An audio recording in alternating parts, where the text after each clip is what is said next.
Bueno, bienvenidos a la siguiente clase. Ahora nos toca hablar del intestino grueso. Ahora vamos a ver el intestino grueso. Vamos a ver que el intestino grueso es una continuación del tubo digestivo, donde lo vamos a dividir, ¿sí?, en la primera, que es el ciego. Después veremos el colon ascendente. Después ver el colon transverso,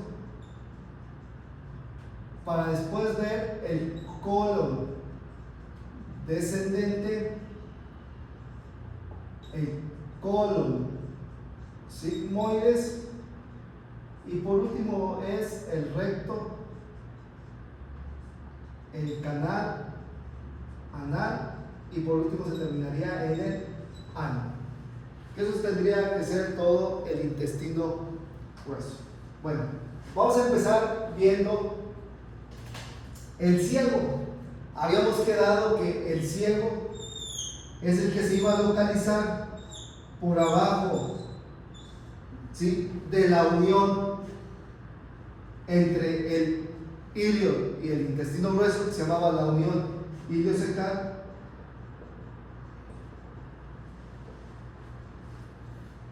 Por abajo de esta unión, se llamaba la unión iliocecal, es donde se iba a encontrar esta parte que se llama el ciego. Entonces, nosotros lo podemos identificar fácilmente donde encontramos la unión iliocecal, todo lo que esté por abajo, y ahí voy a saber que se llama el ciego. Este tiene una altura aproximadamente, ¿sí?, entre 6 y 10 centímetros. Y vamos a ver que en la parte posteromedial, va a salir una estructura que se va a encontrar en esta zona, que es el apéndice veriforme.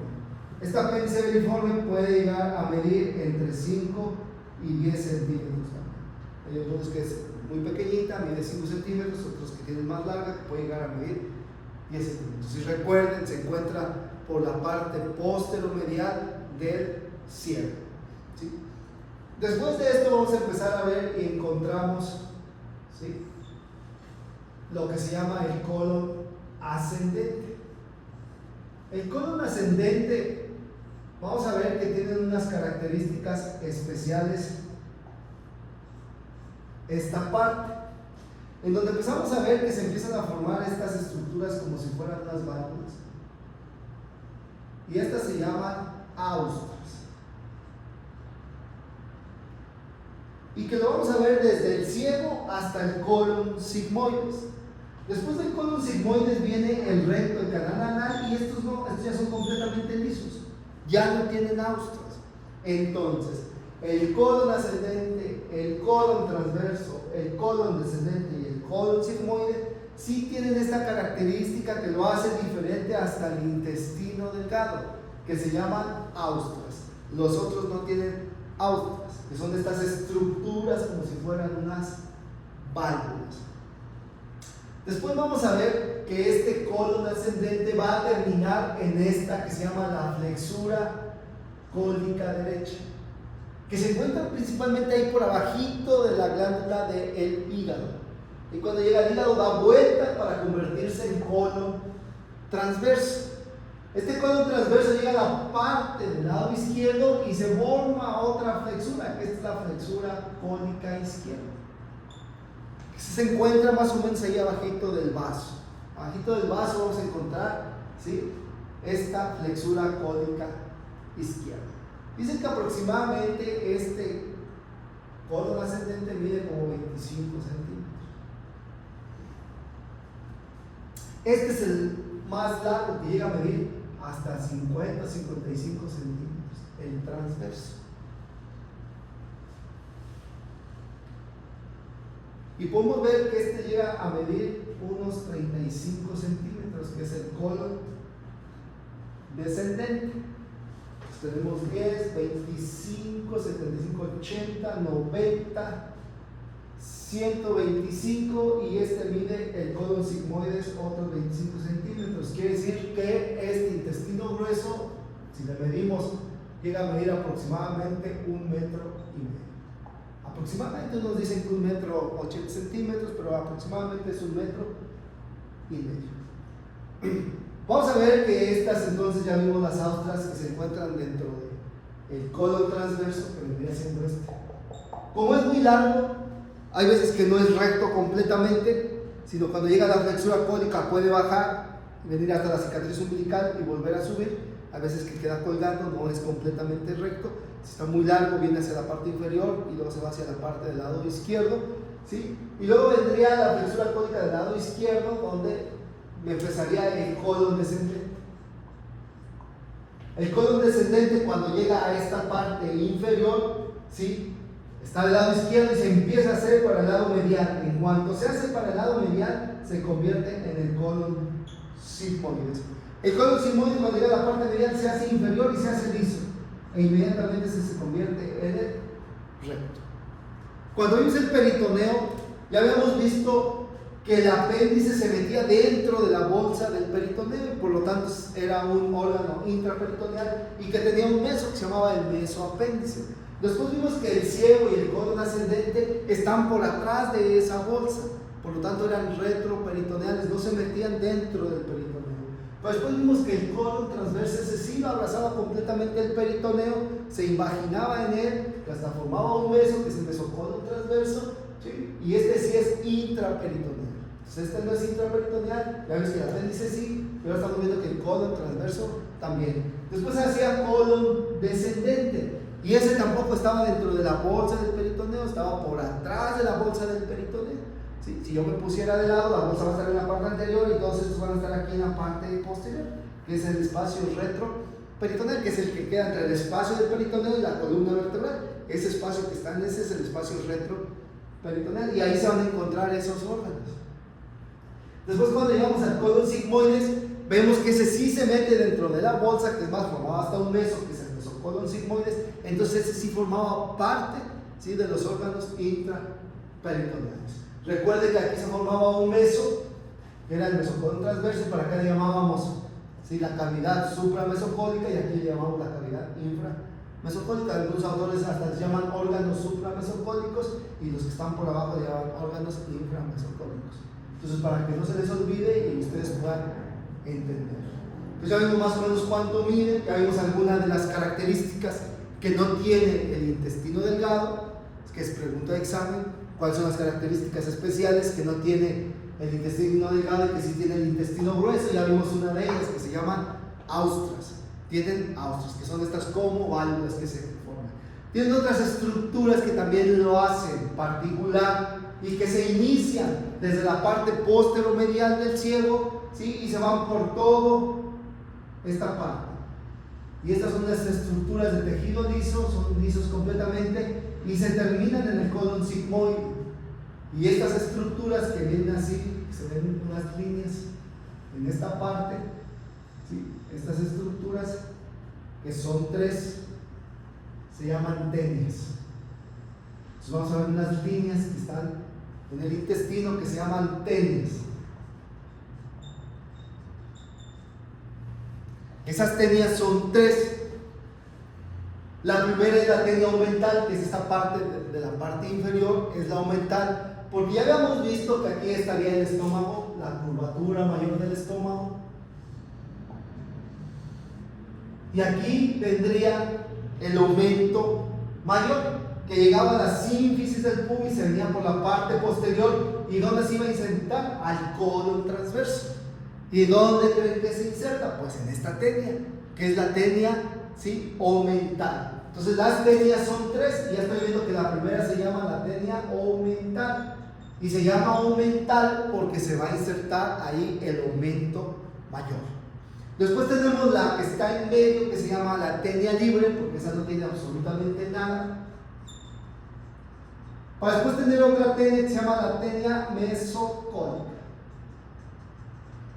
Y esa se llama la tenia mesocólica porque de ahí va a salir y de ahí se va a insertar el mesocolon transverso.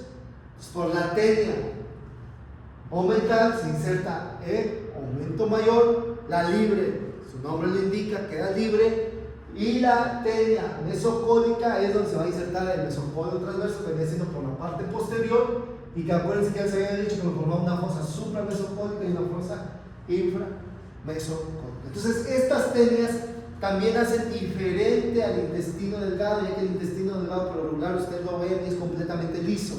Mas, sin embargo, el intestino grueso ya estamos viendo dos características específicas, que tienen austras y que tienen tenias. Aún así estamos viendo que hay tres tenias: la omental, la libre y la mesocólica. Y por último vamos a ver que en estas tenias se encuentran un acúmulo de grasas que salen de las tenias. En todas las tenias, un acúmulo como si fuera de tejido adiposo, tejido graso. En todas las tenias se encuentra ese, y que se llama las apéndices omentales.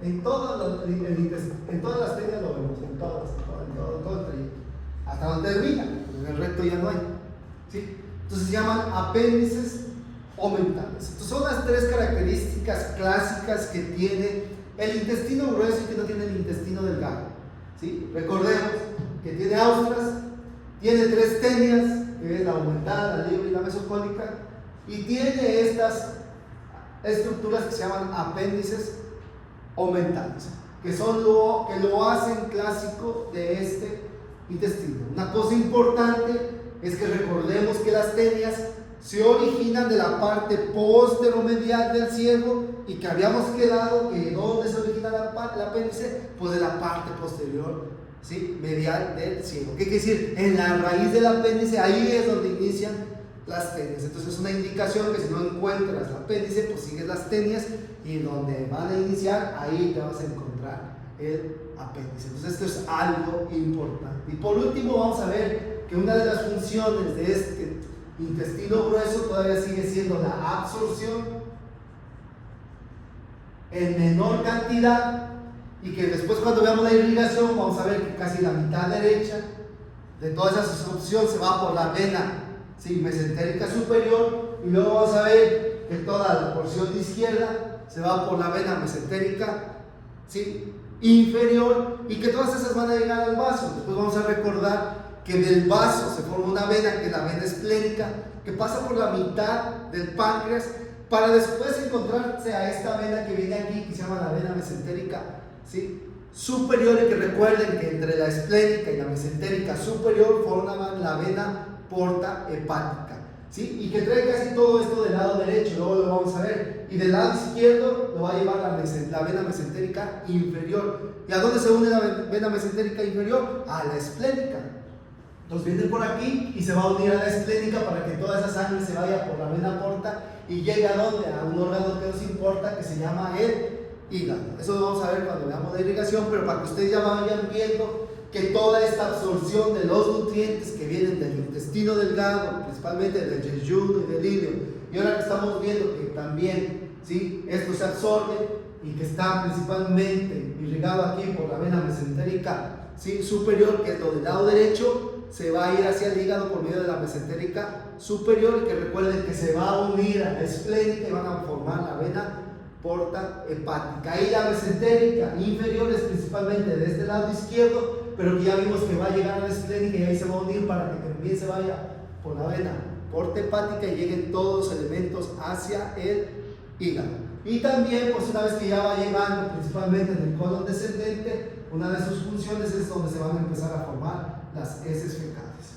Entonces, esa sería la importancia, que cuando este intestino se daña, como también tiene cuatro capas, acuérdense, la más interna es la mucosa, la submucosa, la muscular y la serosa, ¿sí?, y tienen fibras, también se contraen, que forman parte del peristaltismo, ¿sí?, y que cuando se inflama, como es muy grueso, es muy grande, ¿sí?, puede contraerse y luego relajarse, puede contraerse y luego relajarse, y que te va a dar un dolor intenso y después se te va a quitar, que nosotros llamamos un dolor tipo cólico por el colon, ¿sí?, y que cuando también se enferma y te da diarrea, pero como aquí ya no se lleva a cabo casi la absorción, sino se llevaba más en el intestino delgado, aquí las heces pues no son abundantes, no son líquidas, sino que aquí al contrario son escasas, pocas, pero tienes ganas de ir al baño a cada rato porque se está estimulando tanto el recto como el ano como se inflamó, te dan ganas y sensación de querer ir a vaciar como si estuviese lleno,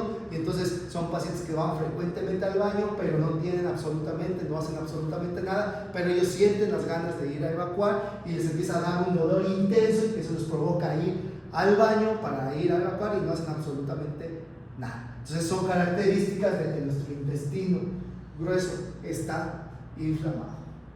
Espero les haya servido esta clase y nos vemos para la siguiente.